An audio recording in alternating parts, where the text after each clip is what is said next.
Good evening, everybody. We're going to call to order the January 28th, 2015 regular village board meeting. The time is now 6:31. I'm going to ask you to rise for the pledge of allegiance, but I believe we have somebody that would like to help us with that. Yes, gentlemen, take your hats off if you don't mind. Chad, did you ever volunteer to Eric, come up to the microphone there? Is that microphone? Okay. Go ahead, you want to listen to the pledge?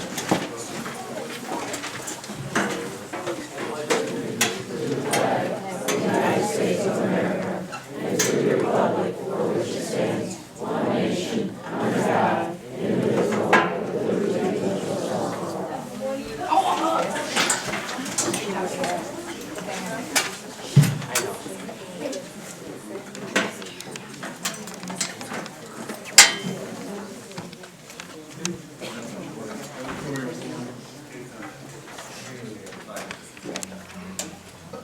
Roll call, please.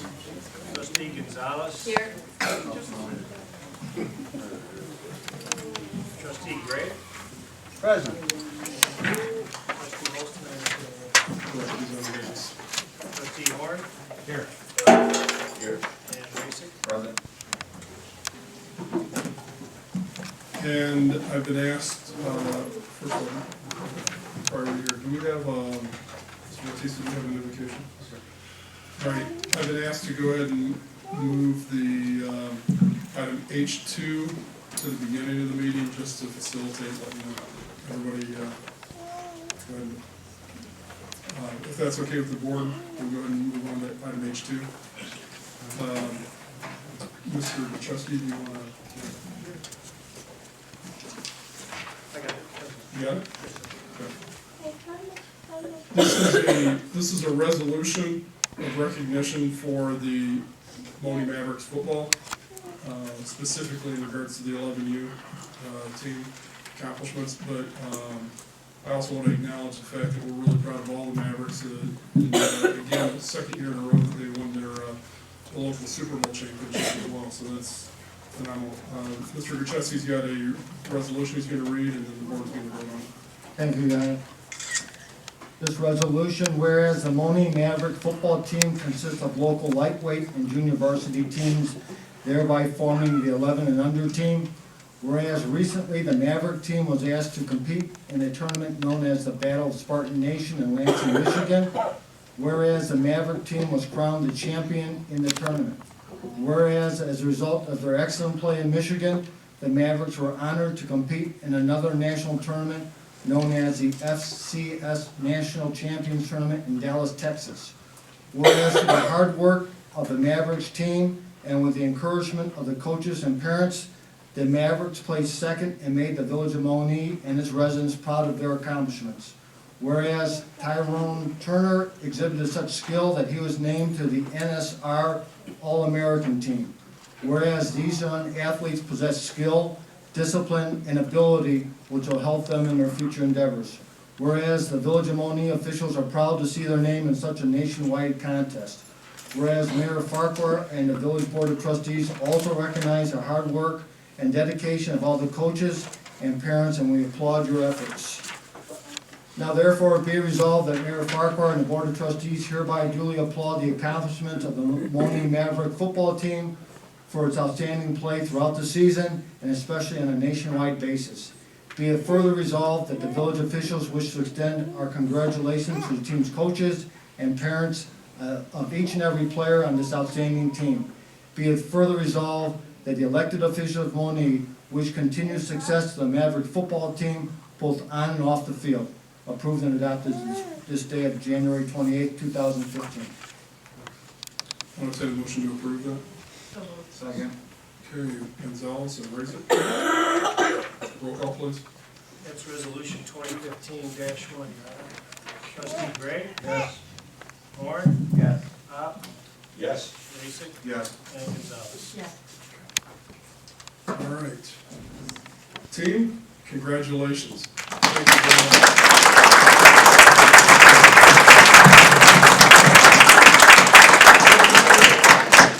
Hurry up, let's do it together. We got another one too. I'm taking it, you hold it. You earned it. Chad, come bring you guys up here. Let's go ahead and get a picture so we can send it to the paper and stuff for you guys.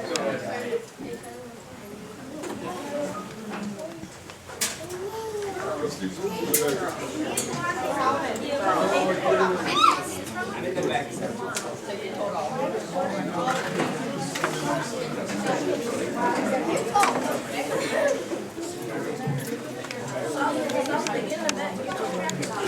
Ava.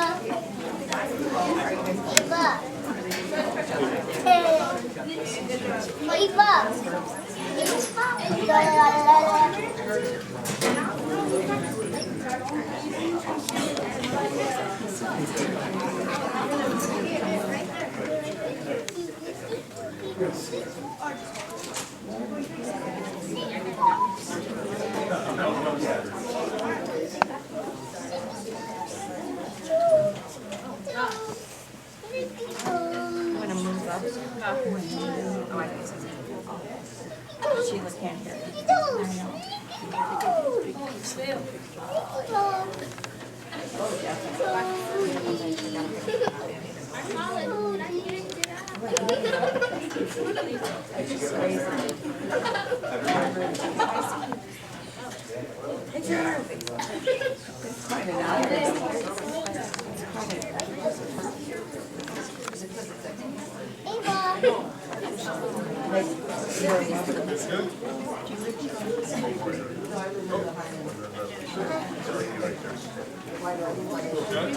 No, but you look familiar.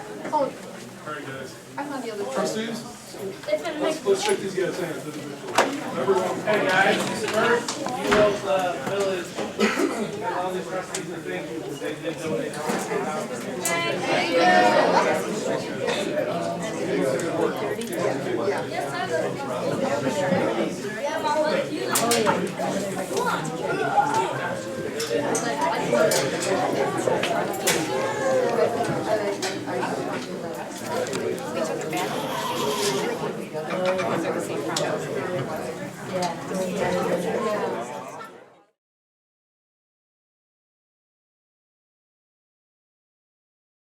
Six 6:43, we're continuing our meeting. At this point, we'll open it to the public, agenda items only. Please limit your comments to 3 minutes.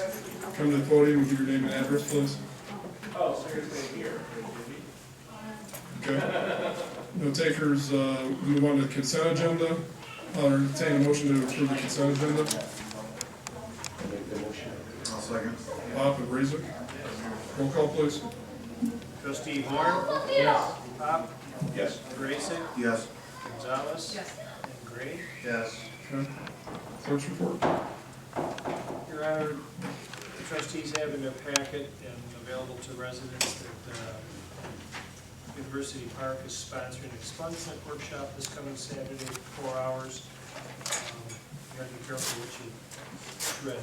There's some legalities here, but they're trying to help you learn about that. There's a whole list of other opportunities, potential job referrals, resources.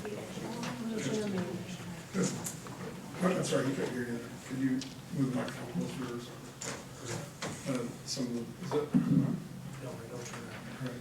There's an expungement workshop at University Park at the Town Center building this coming Saturday to help you learn what you can shred, what you can't, how a record can be expunged, job readiness training info, potential job referrals and resource info for seniors, for returning citizens. This is from 10 a.m. to 2 p.m. at University Park, sponsored by their mayor. Yeah, good. Under the mayor's agenda, we already did item number 2, which is the recognition of the Mavericks. Item number 1 is a request for a resolution acknowledging the Chicago Southland Convention and Visitors Bureau as our marketing and promotion bureau for tourism industry. It's a formality, we do this every year. It's in order for them to get some of the grant money that they need to support us in our endeavors as well. They basically have to have us sign off on a resolution indicating that we recommit to that. So I'll entertain a motion to approve that resolution. So moved. Second. Gonzalez and Raisik, resolution number, please. It'll be 2015-2. Okay. Roll call, please. Trustee Horn, Yes. Pop, Yes. Raisik, Yes. Gonzalez, Yes. and Gray. Yes.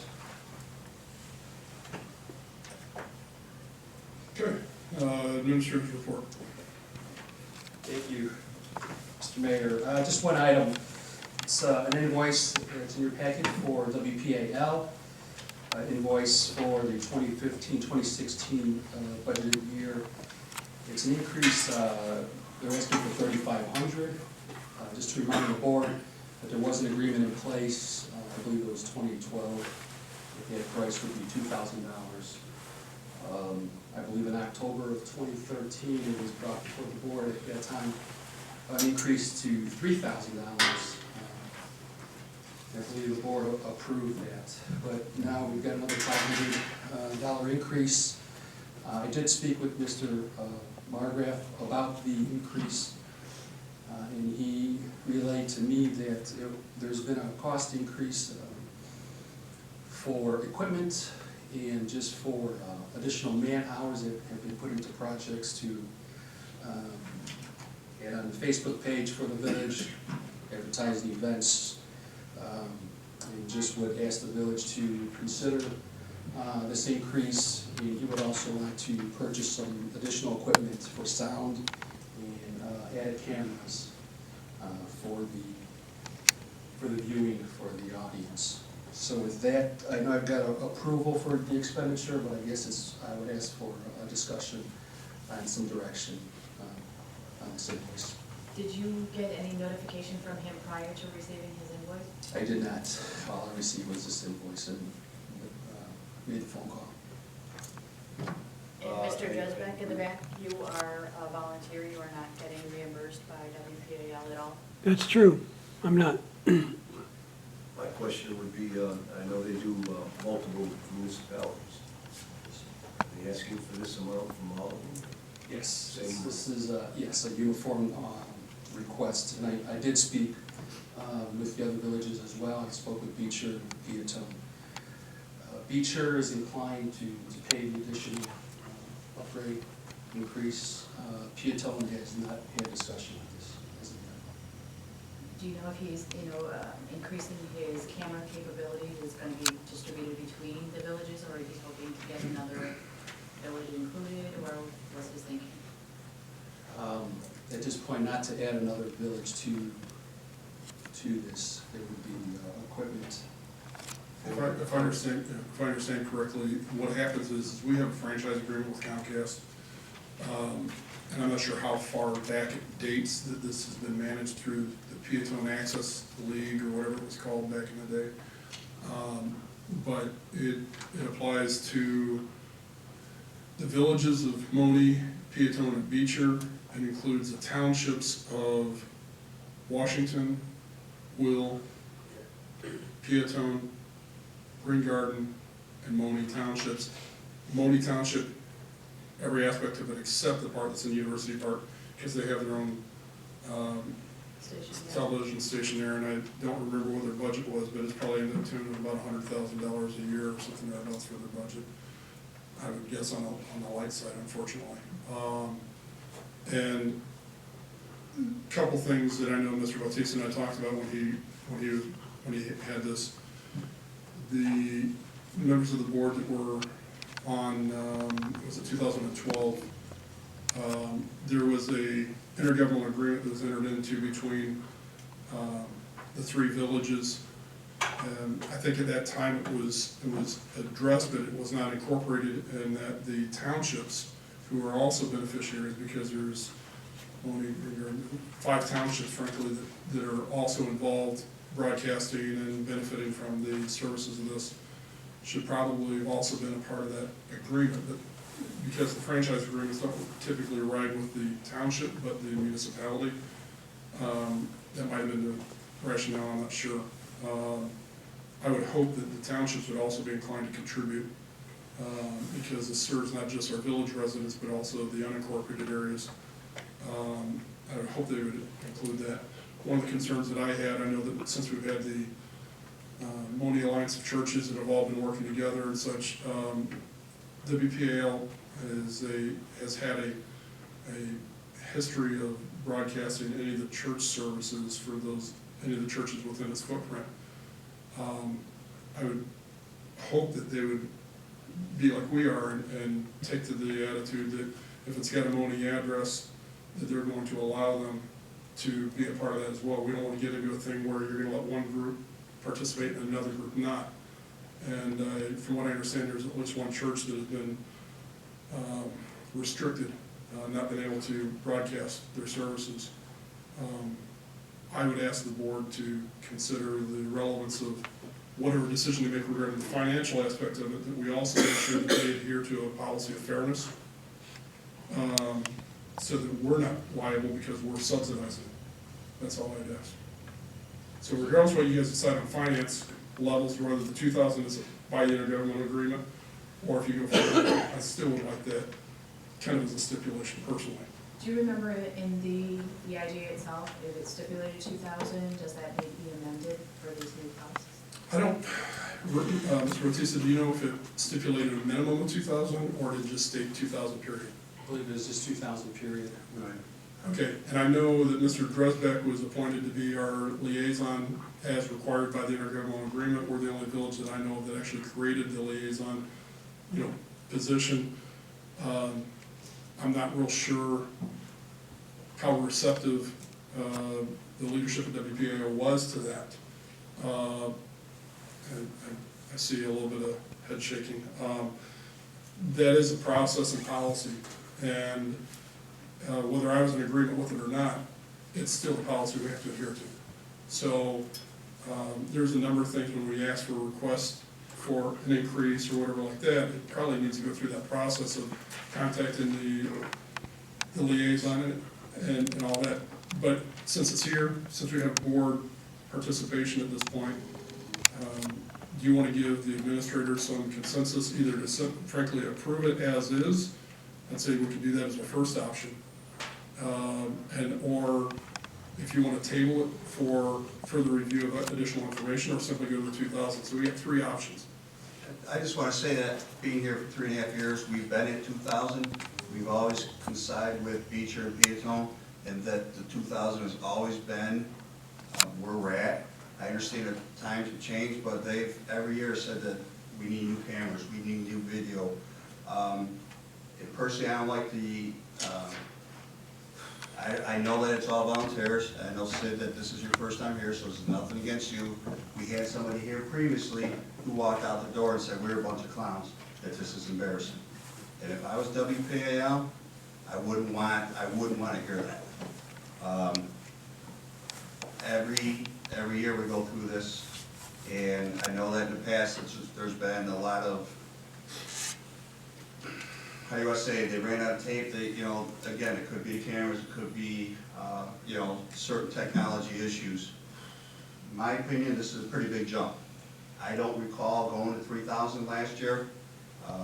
I specifically remember staying at 2,000 with the Beecher and the Piatones.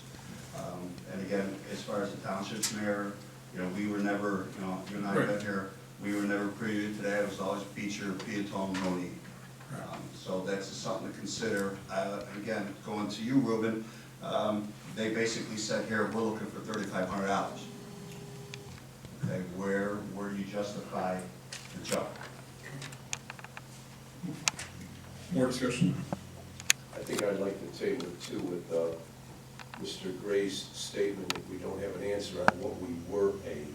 If we did approve a 3,000, I wouldn't be adverse to a $500 increase, but I would be adverse to a $1,500 increase if we were paying $2,000. I'd like to table it for further discussion. That's fair enough. I think one of the other things that you had, I'm not sure if it was provided to you or if you've done it yourself, but there's some discussion as well. The alternative, just so everybody's fully aware of the alternative, we all advocate for transparency and making sure the public has the opportunities to know what's going on when they're not able to come out because of the weather and everything else. At the same time, if we didn't have a WPAL, let's put aside perceptions of personalities and all the other variables. If we didn't have an organization like WPAL handling what they do for us, it would cost us a lot more than $2, $3, $4, $5, $10, $20,000 a year to have to deal with all the technology and all the updates and all the other kind of stuff to do that broadcast channel, which right now, we don't have to maintain. Even if what we're doing right now, which is, I believe Beecher is, they're paying the 35, I guess they're agreeing to.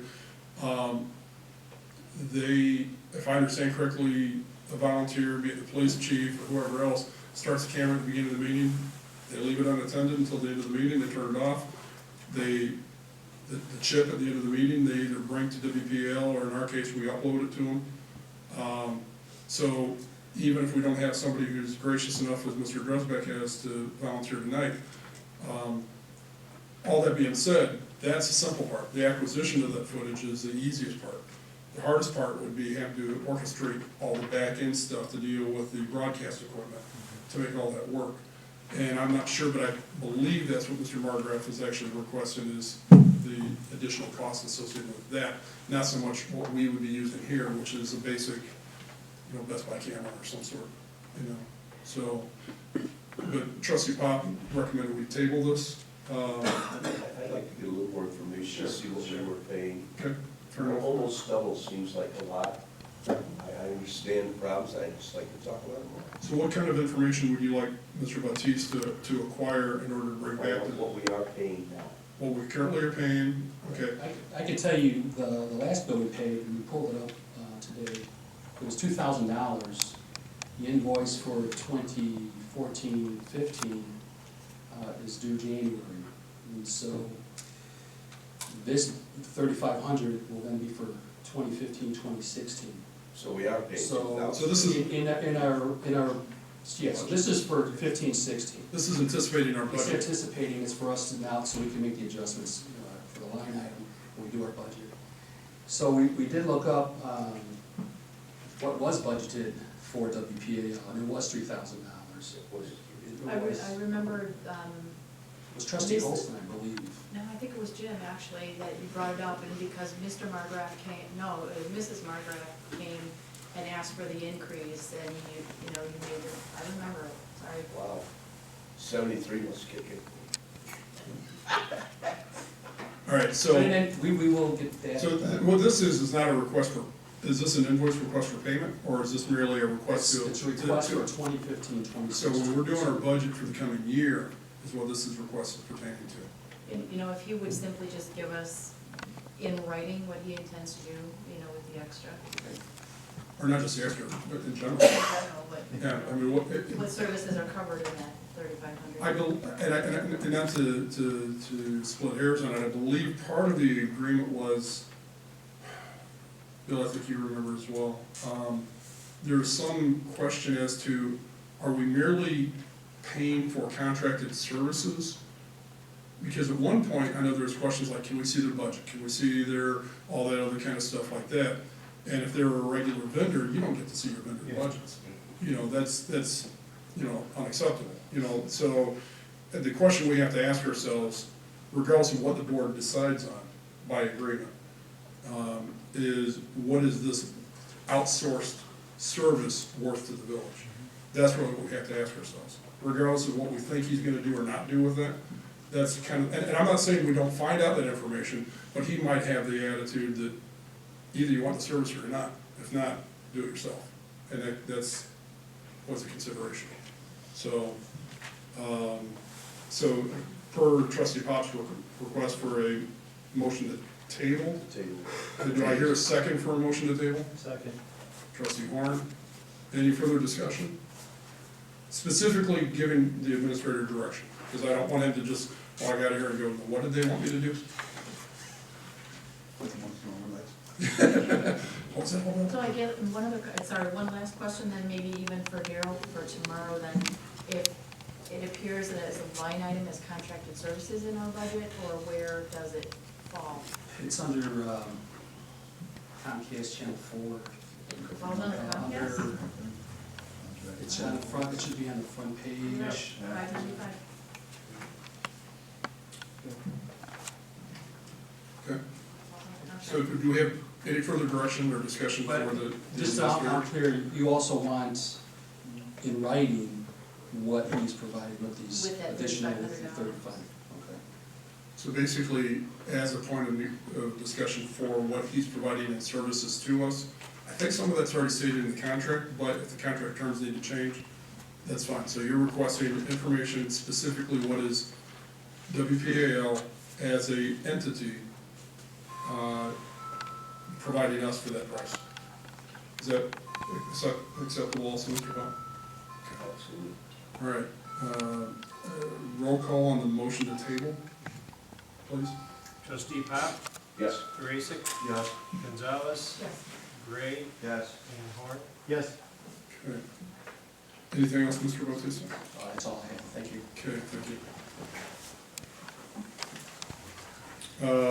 Public Works, Mr. Gray? Myself and our superintendent did speak this week. The fire department, I guess this has been going on for a couple of years, is requesting to have no parking signs down by the Red Roof Inn driveway, and I'm gonna ask our superintendent to add his input. Basically, what they are looking for is, sometimes the truck stops are overflowing, and some of the semis come in overnight, and they park out on the street where it has no parking signs.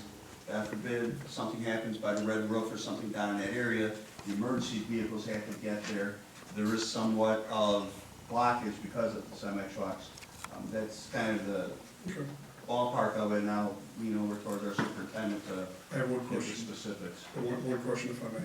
Friendship Drive, is it owned by the village or is it owned by the, Yes. is it a private drive? Friendship Drive is village owned. Okay. And is it actually on Friendship Drive that they're actually parking? Correct. Okay. And so the east side of Friendship Drive, just so we're all getting a picture of this, is in front of the old, what used to be Holly and now it's Red Roof Inn, directly south of Blue Beacon.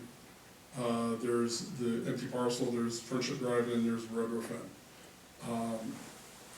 Are they parking on the east side of Friendship Drive, or are they parking on the west side of Friendship Drive? Both sides. And Chief Nealon is requesting that we institute a no parking on either side of Friendship Drive? Requesting both sides, yes. And Even as a when they matter- do on one side, it's hard for any vehicle to manipulate that drive entrance to get in there, so.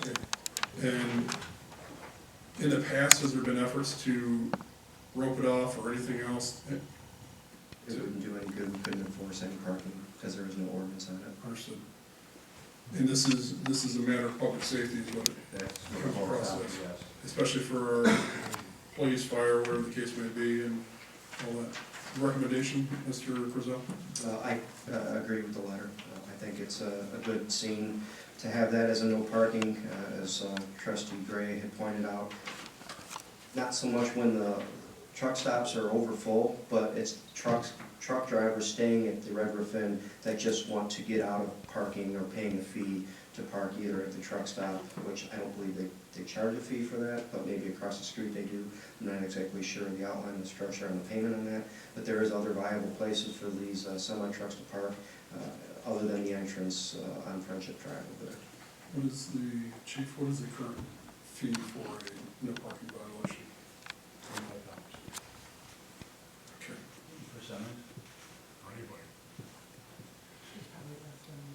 We are reviewing those fees, as you know, so. That's probably one we need to address as well, because if it costs $25 to park your truck, or you're gonna park it right in front of the hotel, what are you gonna do? So, I mean, that's just another practical aspect of that. Just as a point of note, Yep. not to interrupt, trustee Gray and I have also talked about the possibility of, once we put these signs up, are they gonna take advantage of parking along Cleveland? Trustee Gray and I will address that issue to get to the board. A no parking on Cleveland probably would be the west side of the street where the fire hydrants are at. Maybe just on one side as well, but we'll review that and we'll make sure that that can still accommodate, truck traffic without having parking on one side of it as well. Probably both, frankly, based on the width of the road there and traffic flow. I know Mr. Bautista was out earlier today, and he observed an issue where even when we have the congestion for the folk going to Blue Beacon, even though they're not officially parked, you're taking up an entire lane of space there. If you had people parked on the opposite side, you'd have a similar issue. I brought that to the administrator's attention. I know Blue Beacon has brought to this board lot improvements to be able to take in more of that traffic on their lot. I think we're waiting for final approvals along that.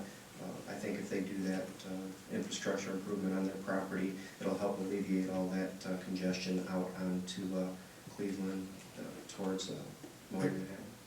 Here's my recommendation, if the board's in favor of this, and I'll leave that to you guys to decide, but if you're in favor of putting a no parking policy in place in that area, I would suggest that we implement it, not just on Friendship Drive, but on Cleveland down,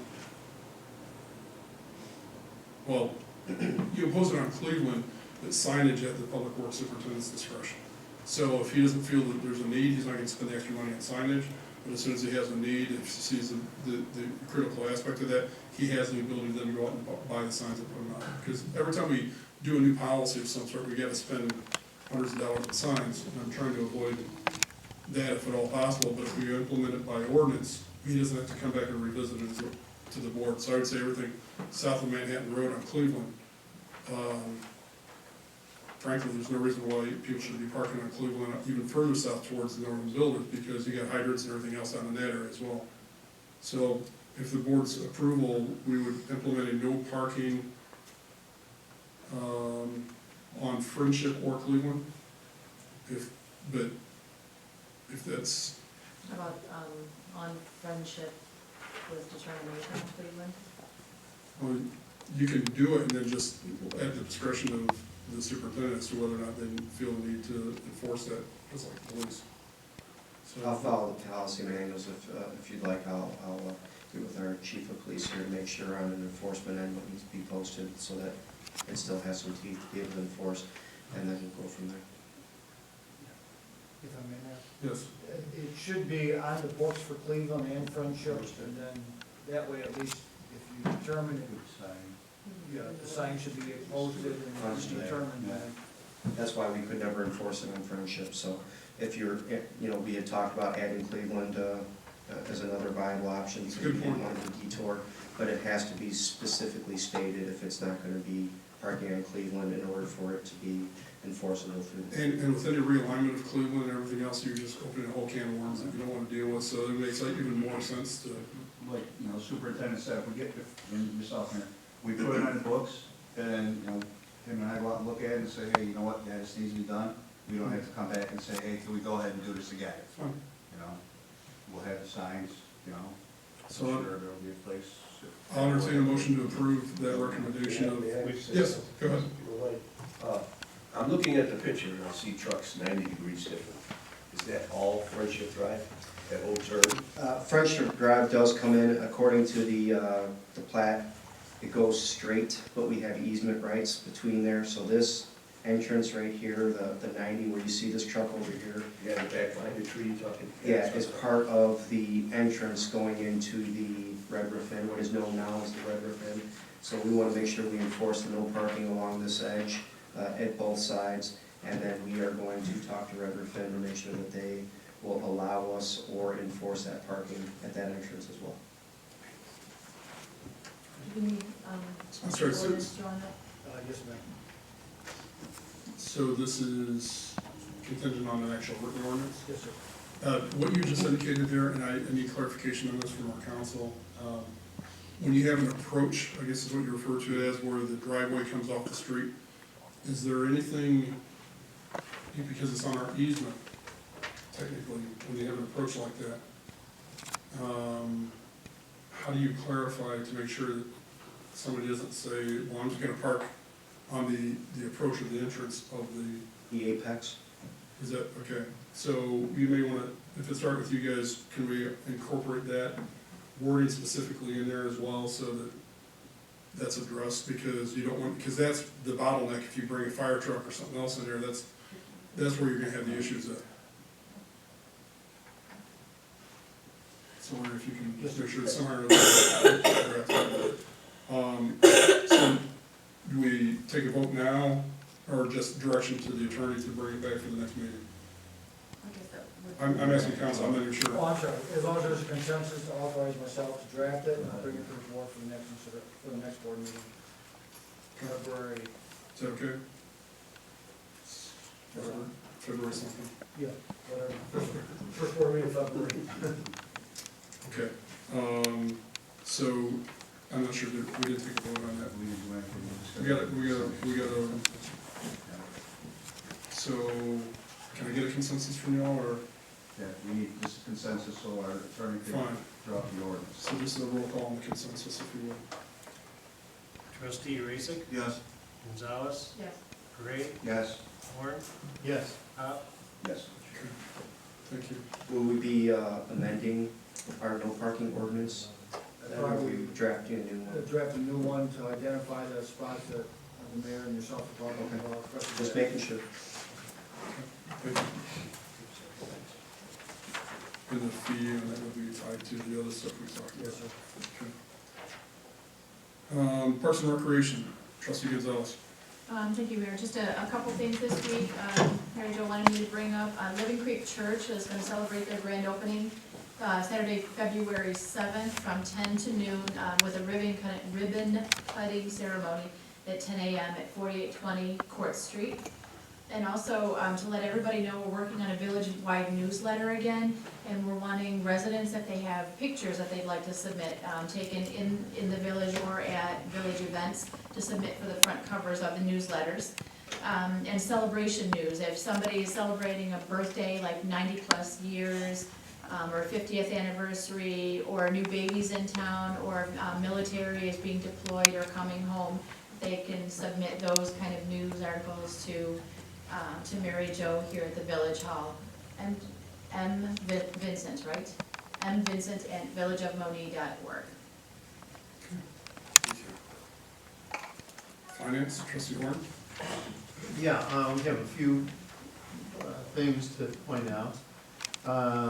As of April 2014, the village's total assets increased by approximately 1.39 million.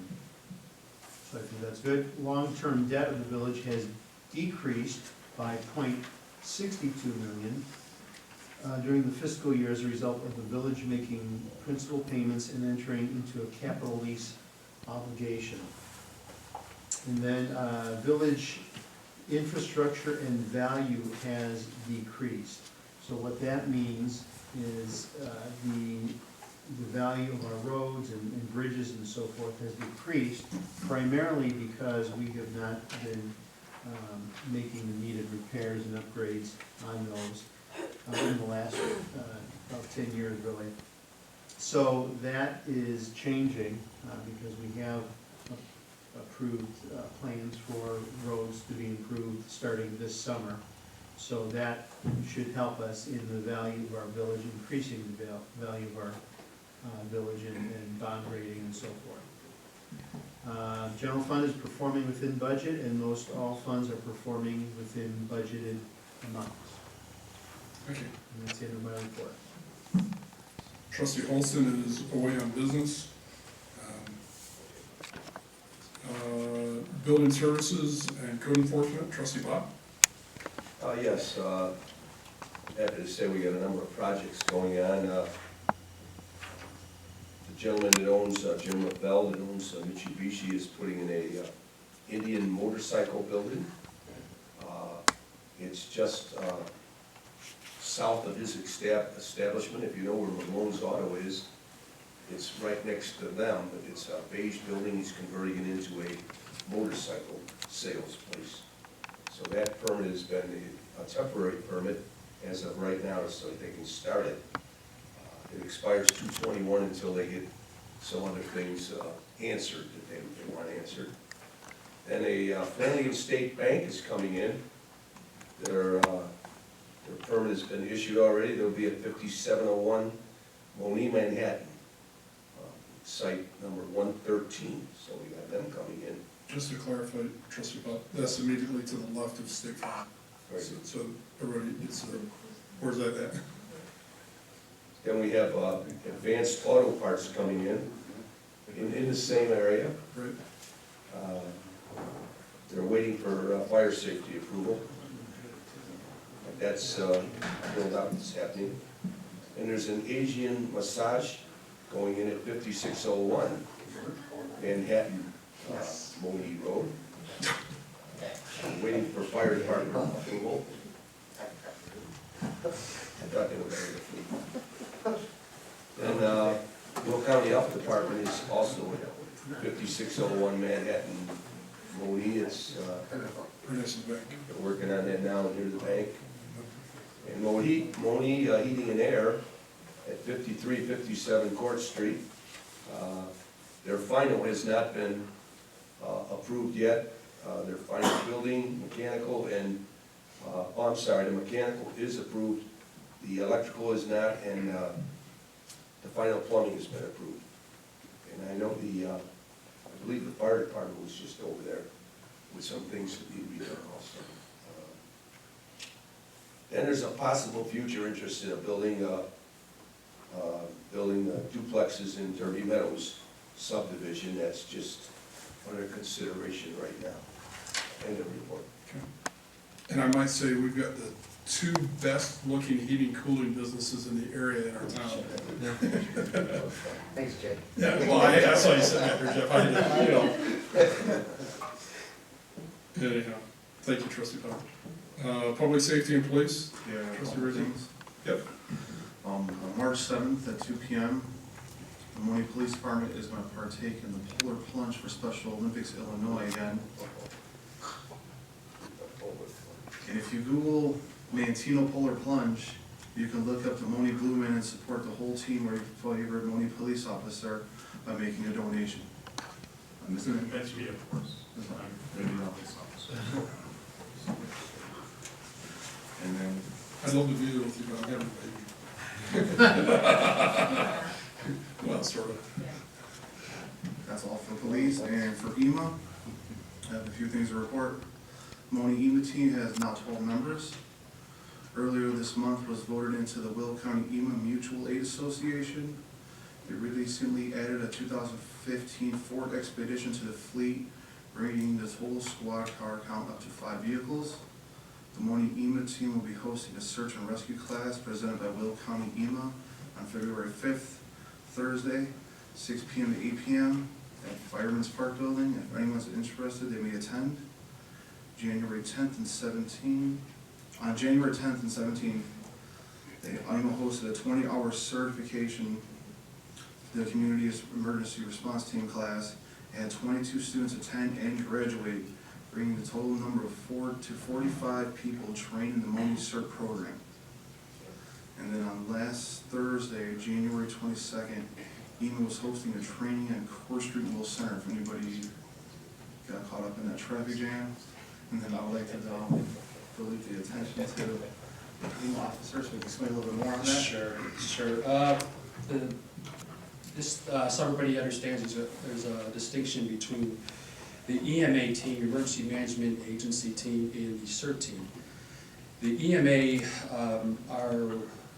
is the 12 team members on the team who are trained emergency response. And the team consists of some police officers, or retired police officers, firefighters, paramedic, EMS personnel, so they have a specialized skill, talent, knowledge, training, and so forth.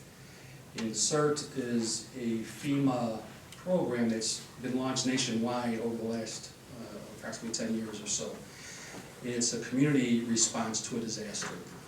And so Monee received a grant to train, I believe it's 60 students or 60 residents of the village, and we're asking for that number to increase. But it's a 20-hour course that's hosted by Will County EMA, and they're trained, the residents are trained in fire safety, there's terrorism portion, there's on gas line safety, electrical, and first aid, and so forth. And then there's the psychological portion where the residents are just instructed, and they may see a disaster, they may see some folks that are seriously injured, or some folks that are killed in an actual disaster. So, but the bottom line is really on preparedness. It's just teaching the residents of village, a community, to be prepared in the event a disaster were to occur.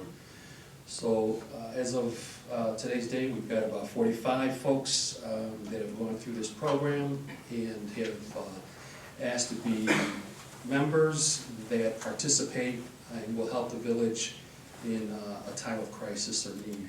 We've also reached out to local churches, Monee Alliance of Churches, and so they've reached into their congregations, and we're looking for resources such as a facility. If we've got a blizzard on the interstate and we're pulling people to shelter and safety, can we use the churches as a shelter? Can you have folks in your congregation that have equipment, whether it's heavy equipment, we can move trees and so forth off the roadways so we can clear roads for emergency vehicles to get through? Do you have nurses in your congregations? Do you have folks that have a skill that we can use to help during a crisis? So these are kind of the things that are happening right now. We've put together a letter Mayor Joe's been working on to send to the businesses, to our corporations. We've got a lot of huge warehouses here in town, and we need places to launch for Red Cross, for food, for water, for Salvation Army, and so forth. There's trucks, loading docks, forklifts that we would need in a time of crisis. So we're putting together a letter to corporations to help us and partner with the village. And actually we've got some feedback already of some of these companies that want to help us and want to play a part, and they're asking how can we help you. So the bottom line is that we're putting a plan together. If something were to happen, we're not just responding haphazardly, but we've got an organized, systemized plan in place. So that's all happening. And it's open to anyone that's interested. Please contact me. You can send me an email, rbatista@villageofmonee.org, or you can call me here if you're interested or want to know more about the program. Great. May I make a comment? Yes, sir. We have a member of our church, and this man never says no. You know the family well, the Deutsches. Sure. Darren was over at a house of his son, a member of our church that got hit with that tornado a long time ago, a few years. We had members of the church walk a pasture real quick, and clean it up so the horses could go back in there. He brought a rig over, and I witnessed him lifting full-size trees that big around out of the way with the rig he had. So you may want to contact him and get him on your list. I'm sure he'll say yes. I'm on TV and all that. He'll talk to me about it. No pressure. Darren always says yes. That's all I can say about that. They're good people. They give us our straw and everything. Absolutely, and I really want to give a shout out to Gulf Vista. The resident Syd Dresback has really taken this to heart, and he's helped. He's one of our leaders. We have divided the village in two. There's an east and a west team. Syd Dresback is our team leader for our east side. Pastor Kevin DeVries from Monee Free Methodist is our west team leader. In fact, we have a meeting tomorrow to begin putting training in place with his folks. But I just wanted to commend Syd and his efforts, and he's going above and beyond to make sure that this training gets out to his folks. And people at a retirement age, they're wondering, hey, how can I help? Anyone can help. If you can hand out water, if you can take notes, if whatever it is, just be a comfort to someone that's been injured. We can always use, there's always a place for anyone who wants to help, so. Thank you. Thank you.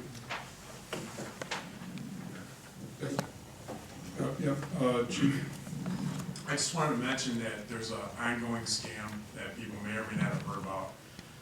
It's phone calls coming to people's houses claiming to be the IRS wanting money, and that you haven't paid your taxes on time.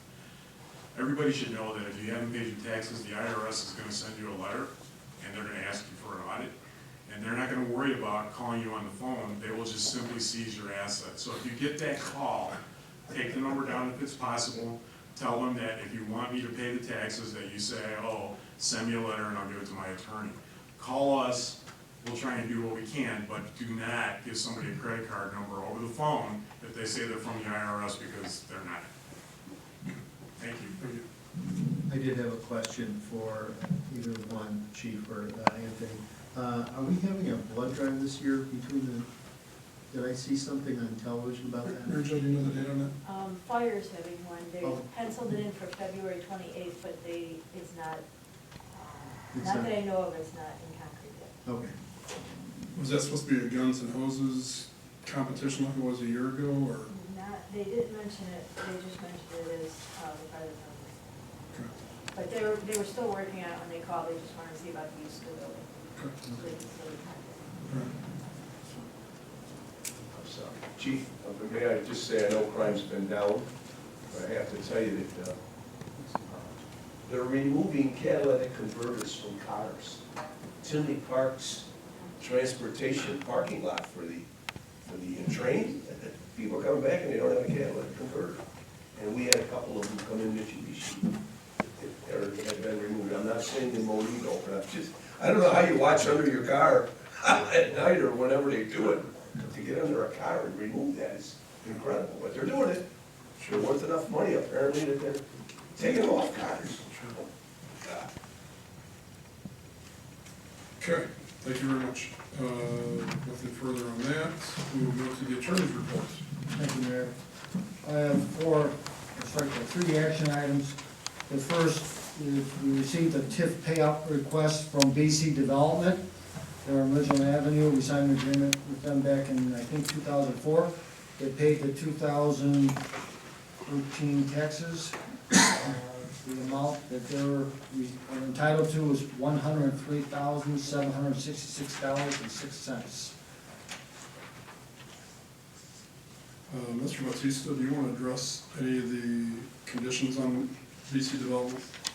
Or is this ready for approval? I thought that there was some contingencies on there that needed to be addressed because of, a year ago, when Administrator Wallace was here, he'd sent them a letter, letting them know that they were out of compliance on certain issues, and that would be the last payment they'd receive until they were in compliance, or a plan of some sort was put in place. Yes, Your Honor, I forgot to mention, there was a meeting with them between myself and the administrator 2 weeks ago, meaning BC Development, the three owners. They've indicated, they did acknowledge they received a letter from the previous staff about some compliance issues. They are gonna build another building over there, by the way, I think 70,000 square feet. They are expanding. They asked them about the curves, as Mr. Wallace indicated in his letter. I believe their response was that the curb work out there is being damaged by other trucks, other than what's in their present facility. And they were a little upset, not at us, but they believe it's being damaged by other individuals, other than they don't have control over that. Asked them about the parking lot, I believe that was the other question we talked about. They are looking at making some improvements. They thought the parking lot, for all intents and purposes, was in pretty good shape.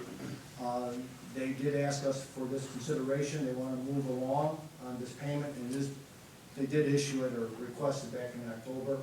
I know Mr. Batista has been working on it.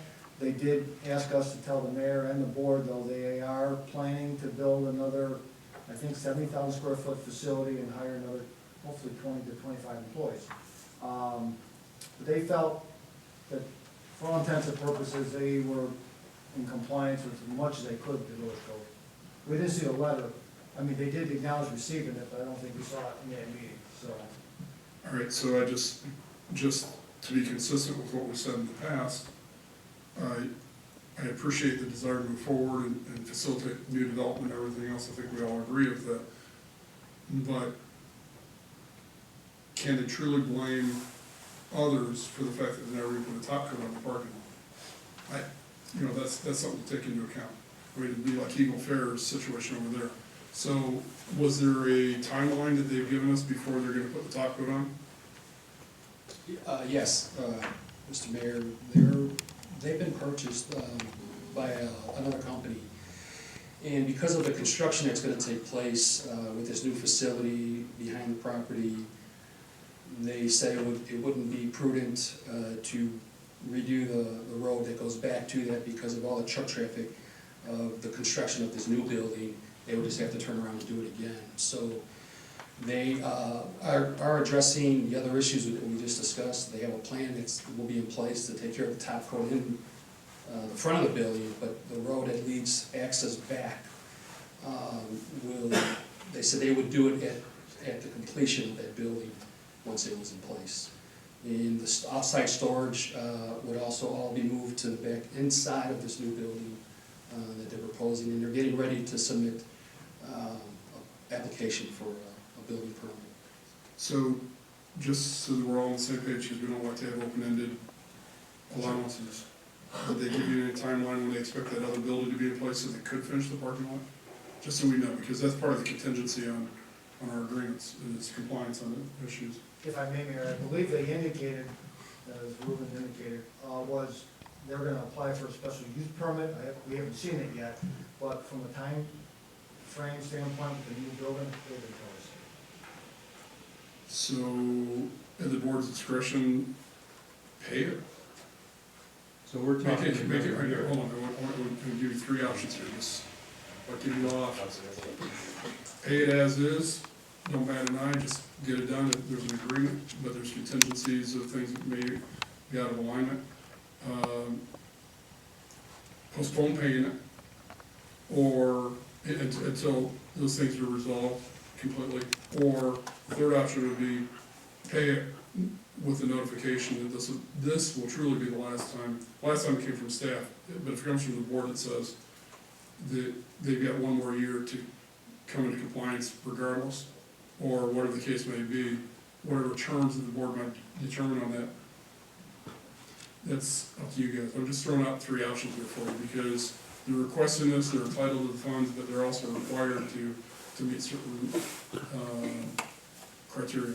So, board's pleasure on that discussion. Trustee Horn, you started. Well, you know, if they're, it sounds like they're still in the talking and planning stage for this new development, and it sounds like they're holding that out as a carrot for us. But it's gonna be, I would imagine it would be more than a year before that's up and running, and then that means another year before they can finish this top coating and so forth. So, I mean, you know, if we said that this is the last payment, I don't think they're gonna be done by then. Okay. Other trustees, your opinion? When we're paying a TIF on what they've already paid to us for this. Well, not to us directly, To but taxes, correct. correct, okay, to taxes. Right. And I agree with trustee Horn, I don't see all of a sudden a building and being popped up within a year. Okay.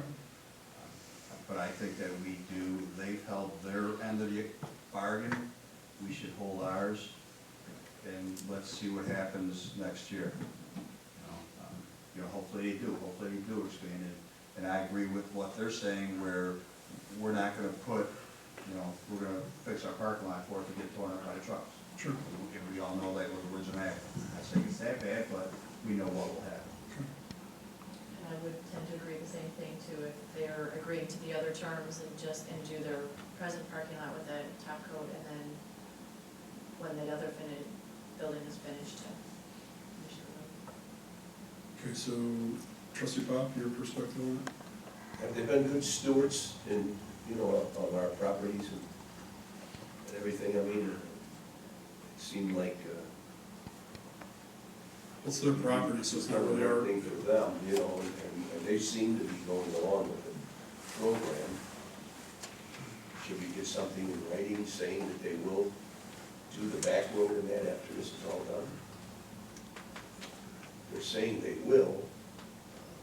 But if they don't do this other building, if they, any number of variables, it could be 5 to 10 more years down the road, and you still have nothing, and then once the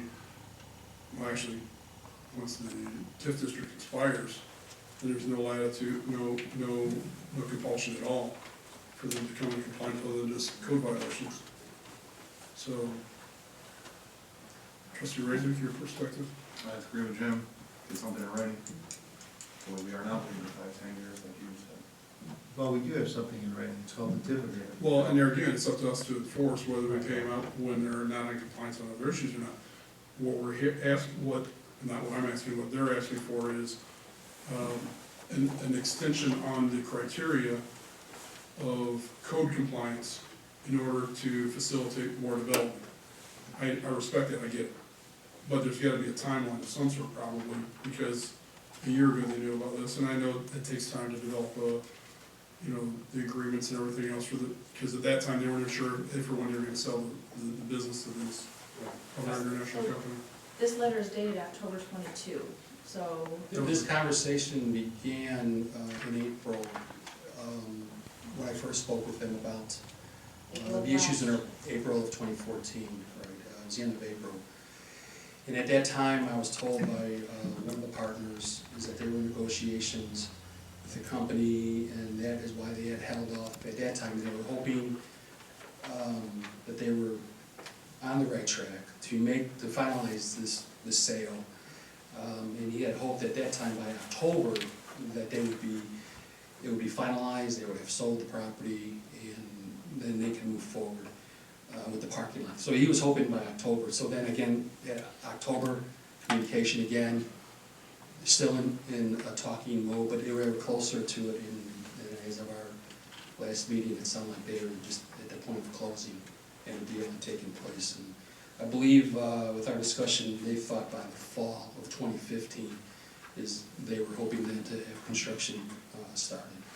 okay, so I'm just saying, this letter is dated October 22, 2014.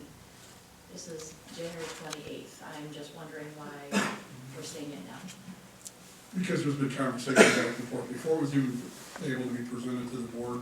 I know Mr. Bautista has been in conversation with them, reminding them, and it's not always the most fluid because one of the partners or another partner gets involved in the process and all that, but as soon as this was received, I believe you reached out to them again. So, and then we had a meeting in early December.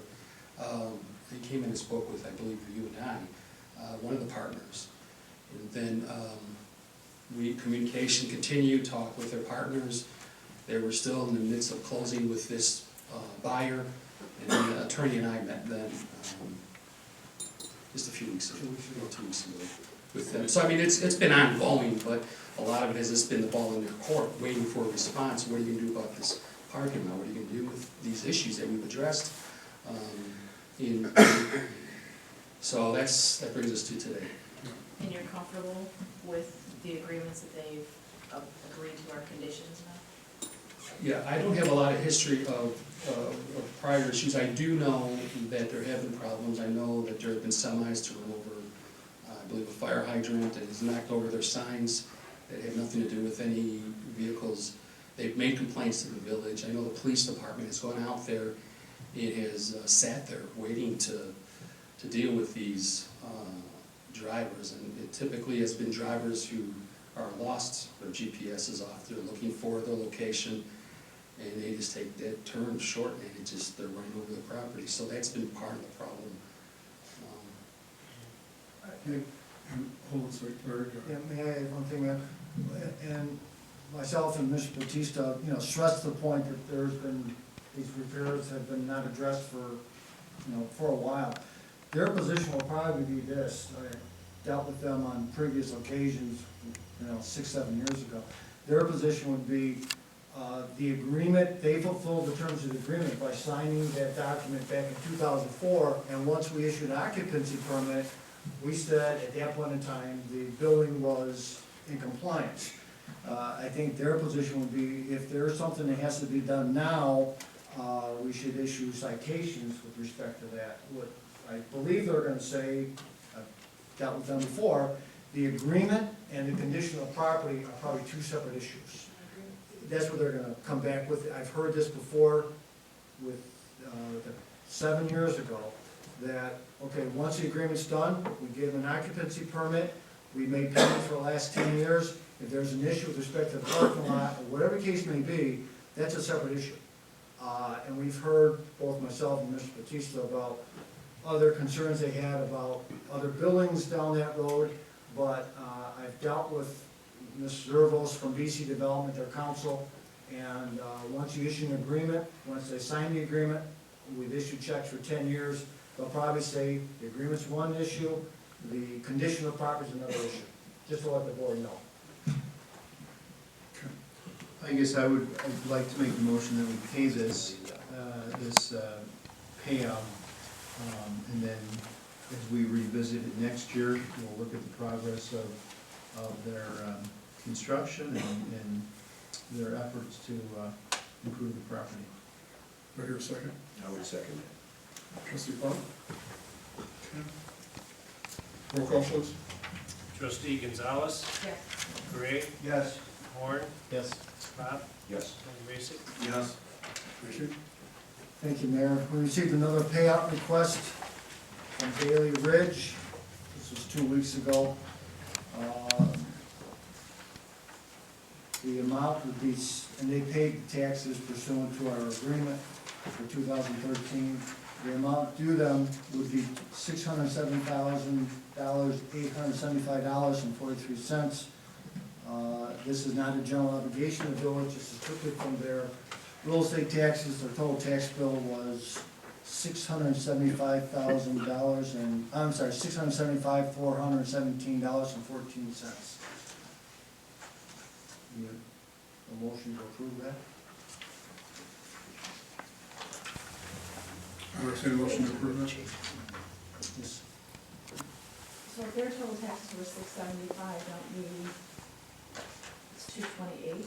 I believe it's 90%. Oh, it's 90%, Yes. okay. Yeah. No, I'm sorry.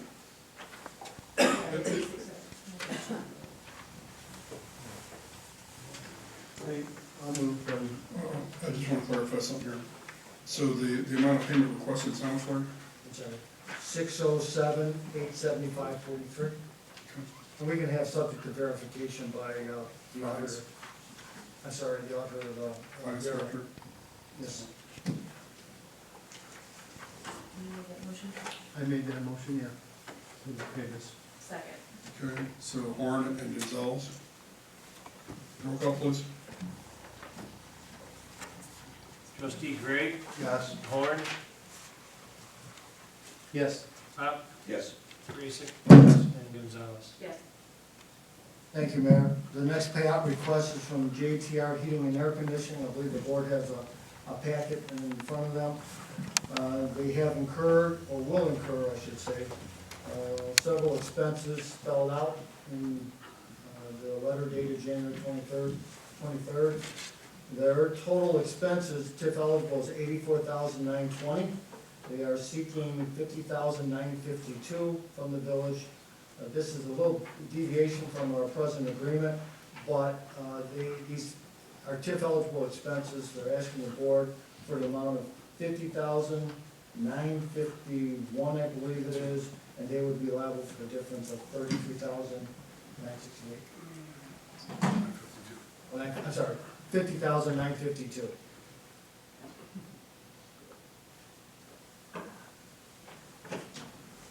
This is in TIF number 4. It's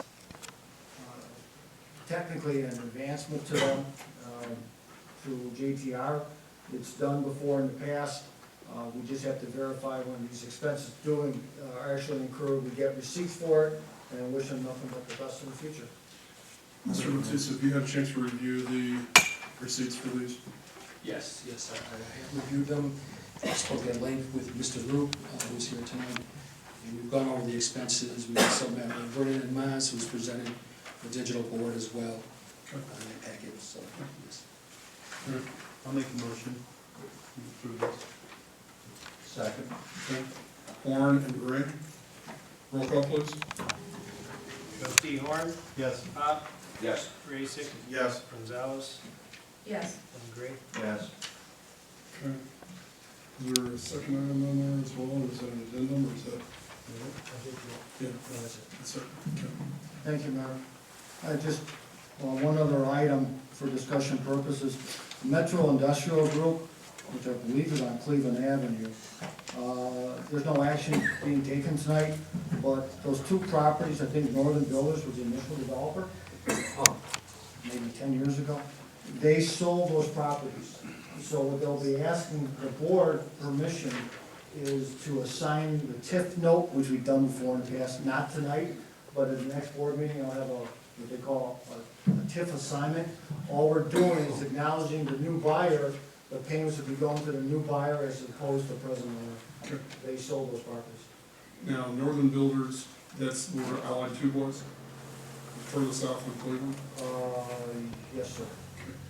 And they also had an agreement, I know you had talked to them, we were talking about doing the extension of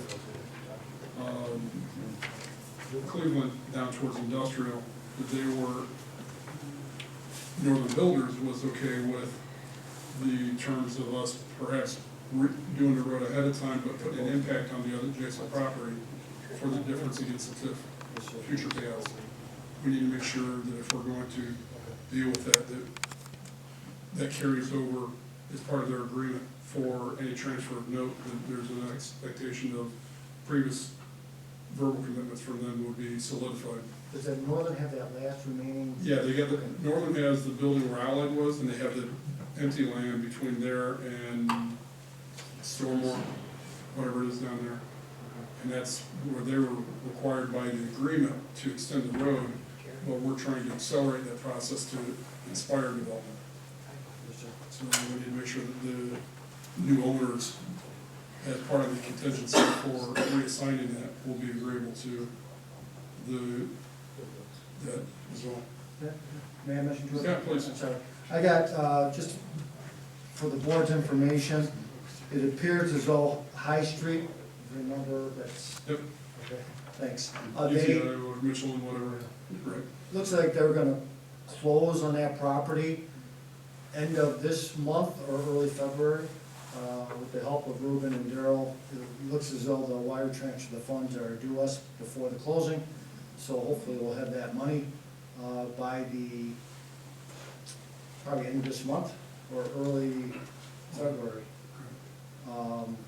The other thing they are asking for, which is not uncommon, what they call an estoppel letter, which I usually have to sign. What an estoppel letter is basically a letter saying they'll rely upon our representation that the TIF is in place, that the TIF note is assignable, and that the buyer can rely upon that letter. And it's very common, but they'll ask that to be done before we get our financial consideration, as they say. And the last thing is. Before you go there, can I get a consensus from the board or an approval from the board to give the attorney authorization to provide such a letter to facilitate that transaction? Is that Yes, suitable? Yes, sir. I'll make that motion. Second. And Raisik. You might want to spell the estoppel. E-S, I think someone's putting a G in front of there and they're a little concerned. E-S-T-O-P-P-E-L, estoppel. I know. You just did it 3 times and I'm impressed. All right, next, Larry. I'm sorry. I'm sorry, wait, sorry, yeah, we didn't take a vote, sorry. We got a motion in a second. Got it, roll call please. Trustee Horn? Yes. Pop? Yes. Grayson? Yes. Gonzalez? Gray? Yes. Okay, thank you. Thank you, Mayor. And the last item, 2 items really. We received an engagement letter, if the board recalls, with the mayor's help in the fall, I think. We retained the services of Robert W. Baird, as trustee Horn indicated, to get the repairs done on streets and shores. You do need bond counsel on this type of transaction, that's extremely important. They issued an opinion, talked about IRS this morning, or this afternoon. They wanted an opinion that everything's done from a tax standpoint, in conformance with the IRS code. Bond counsel sent us a letter from Miller and Canfield. They've done our last 3 or 4 bond deals, they're very, very efficient. We'll bring it up for final action at the next board meeting, if it's okay. You need approval to have them, To retain it? for an engagement order to the action. That's extremely important, because they don't, we want to close the end of March, so you have the funds by April 1st. And as far as I understand this morning, the bond market is very, very good, so we're extremely busy. But by IRS rules and regulations, they gotta have an engagement letter on file. So, you gotta have that completed. And the mayor asked me a while ago, and I'll have it for the next board meeting, a new ordinance for fines. We're gonna increase them. It's somewhat complicated, because you got 11 chapters of ordinances. I indicated, and the mayor thought it was a good idea, to basically have one ordinance covering everything. Fee schedule. Yeah, that's all. So That'll that'll make it easier for our officers to have it as a look at as well. just, Well, is it complicated as well? Can we have it a couple of Well, no, it's complicated to go through and do each one individually, so what Larry's gonna do is he's gonna create basically, it's not gonna be one page, but it'll be close to that, which will be a lot easier for everybody who's involved. Yeah, you'll have it ahead of time. And what I want to indicate, trustee Gonzalez, is basically there's conflict between chapter 6, blah, blah, blah. How's that, blah, blah, blah, okay? Chapter 6 versus this ordinance, the ordinance prevails. That way it's easier for the hearing officer. Yeah, Yes. blah, blah, blah. That's All it. right. That's a Will that legal hold in term? court? Pardon me? That's a legal term? It's like a stopper. All right. That's all. All right, nothing under the old business at this point. I know we still got the two issues under, I have one question on yes, the sir. whole business. Last week, I know trustee Olson's not here, we did a phone poll as far as, the convention out in Vegas, where do we stand on that? I know we tabled it. Yeah, all right. It's one of those things, it's already been within the budget. I know that we had from what I understood, there was kind of a mixed consensus. There was about half in favor, half against. I think it's something we need to do.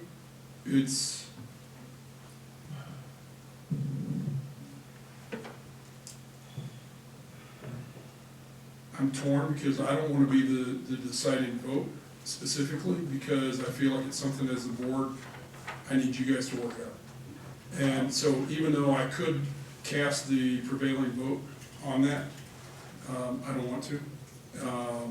I think it's important for us to figure out the relevance of inserting ourselves a little bit at a time. You got a dozen communities that are going from our region. I know that, I'm sorry to That's fine, go ahead. interrupt you, I know that when we talked about it 2 weeks ago, we're already past We were. the, commit, non-commit. Yeah, We tabled it, our finance director gave us what we asked. sure. Is it prudent to put it on for the next meeting so that we can say yes or no and just be done? Or how do we want to handle this? As you know, one of the areas that we're woefully short-staffed has to do with the fact that, as it stands right now, every one of the trustees, it's a liaison to a particular department. Now, Heidi was the most recent one who now has a staff member she can turn to find out where we're at and moving things along. The only one that we're lacking has to be a staff person, point of contact, part-time, full-time, whatever the case may be, for moving us to a point of presenting ourselves effectively outside of just people knocking on our door and however responsive we are to that. To me, I look at business development as an outreach. I look at building services as how we process those things that come in. Those are two of probably for this year on my radar, those are the two most important things we have to address. What we have to do as far as for presenting ourselves outside to bring attention in, and then how we service them once they're here. Frankly, we're doing a terrible job on both. And that's personal observation, but I'll be quite candid, you guys need to be aware of that. It's very frustrating for me when I get calls after hours and hear about people's concerns, and we get them rectified. We're quick to respond and correct them, but we shouldn't be getting those calls. And that's my concern. So we're reactive right now, whereas we really ought to be proactive. And my concern for that regard is when it comes to our building services, whether it be economic development, those are things that we need to take a very decisive, proactive position on, and I feel like we're lacking significantly in both of those. And we are understaffed, and those are areas where we need to work on that. We could take a vote on it tonight. I know how Trustee Holson would vote. He's already made it clear how he'd vote in favor of it. But yeah, I realize we don't necessarily have that vote present. Right, and that, I wouldn't want to slate trustee Holston, vote on it. And Right. like I said, it is up in the air, and we understand that. So I'm not looking for that, wasn't looking for that, but obviously we tabled it and there was nothing on this agenda. Just so, Trustee Gray, I appreciate your inquiry in that. From what I understand, talking to council and stuff about this, it was part of the budget. Technically, since it was part of the budget, we already established that this is something we're anticipating doing, then it's something because it's budgeted, it doesn't need reaffirmation from the board level. It was brought to the board for the purpose of making sure the board was fully aware of how we continue to meet those expectations, because we don't have a staff person. And so I wanted to make sure we're fully disclosing that. Mr. Bautista and I, just as recently as today, we're still troubled about how to deal with this, because if the board says no, or they don't give a definitive yes, I'm troubled, because I know how important it is for us to have that positive outreach. And are we at 100%? No, we're not. But if we don't extend ourselves, we've got to consider we are competing for bringing business to our community with our neighboring communities that we would actually be participating with. It's tough for me. I don't want to make that decisive vote myself, because I feel like it's something, you guys set the policy, you guys set the budget, I live with it. And so we could take a vote now, it could be represented in the next meeting, but by that time, frankly, you know, so that's part of the reason why when Mr. Bautista did the phone call, that was adequate, in my opinion, to just get a direction, a current mid-year, if you will, direction on where you guys want us to be. And we could take another vote, and it could be an up or down on the concept, but I would hope that we would be in favor of it, but you know, I don't think we want to just sit back and let all the other towns gather all the opportunities while we stay here, stay home, and you know, I appreciate being conservative, but we also have to be, you know, focused in our outreach. So, Trustee Horn, I think you have something you want to say. 2 points. It's in the budget. We voted on it. It's a split vote. I think it's in your court. I think you do what you see fit. Do we want to have a vote here as a consensus of confirmation, or, well, you had a phone call, you didn't actually have a vote in the last meeting, but Larry, what's your thought on it? I would make a decision, even though it's not on the agenda tonight, but there was a decision made, I believe, the last board meeting to proceed. I want to recommend a phone poll, because a motion's been made, I believe, to approve it. It has been allocated, the money has been allocated, it's in the budget. Obviously, it's up to the board, but time is running on us, but no phone calls anymore on these. The action's been taken, and your decision should be made. I believe it's in the budget, so it's, you know, it was documented to, you know, I guess there's forethought to approve it. I'm sorry, but that was going to be my question, saying there's a decision made based on a phone call. Because it wasn't made last meeting, it was tabled. No, you're saying the decision was made by budgeting. Well, both. I think by the budget, and I thought at the last board meeting. No, the last meeting was a table for follow-up information, I believe Trustee So Holson we had the requested. financial end of it, what it cost Right. us last year. So, You know, if it's in the budget, I believe the board tentatively not approved it, but back then, when you budgeted the money, you had the foresight to believe it would be appropriate. I am looking for a recommendation how to proceed, or not. When's the deadline? Well, it was 2 weeks ago, but they have been gracious, and when I told them that we were gonna have to wait another week, maybe 2, at the last meeting because of needing to get further information to our board. At this point, y'all know how I feel about it, but I'm gonna leave it to the board. So it's either an up or down, I just need to know. So can I get a motion to approve the recon trip for the purpose of expanding our retail outreach?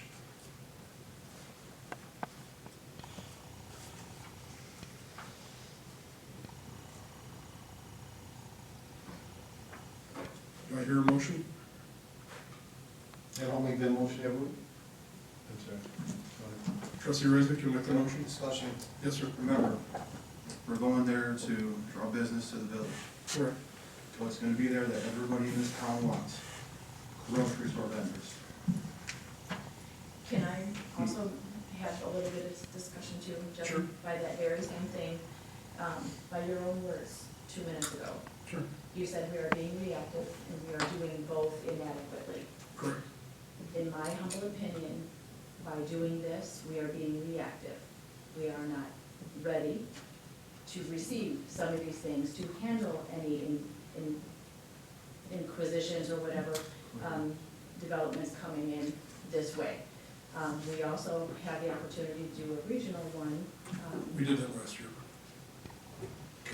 a regional one that might be a little more, if we're able to get some of our own ducks in a row and our own house in order to do correct outreach. And I would just like to say to trustee Dresback's response, we've done 3 surveys, and I know everybody in this town, I've been here 17 years, with loved one. We've had 3 surveys, and they keep telling us the same thing. Unfortunately, we have a store 6 miles here, 7 miles there, 5 miles there. Unfortunately, I get it, trust me, if I can go and we get somebody, I would be carried around in this town. I'm just stating the fact that we've spent ballpark $20,000 on 3 surveys, and they keep telling us the same thing over and over. Population, median income, all that was under the. Right. I am all for trying to get business in here, but going out west, I don't think they're gonna come to say, well, you know what? Monee's the hot spot in town, we're going there. Being honest. You, where is the line item for, what would this be under? You I said don't have the budget in front of me, but I know part of it was allocated out of the TIF as where it was anticipated from the budget time. Okay, so it's a TIF. Almost all of it's TIF eligible. Okay, all right. So I'll second the motion on the floor. Roll call, please. Trustee Pop, No. Racick, Yes. Gonzalez, No. Gray, No. and Horn. Yes. Okay. Thank you. All right. I believe we have nothing else on the agenda under those areas. We're going to open to the public. Non-agenda items. Please limit your comments to 3 minutes. Come to the podium, give your name and address, please.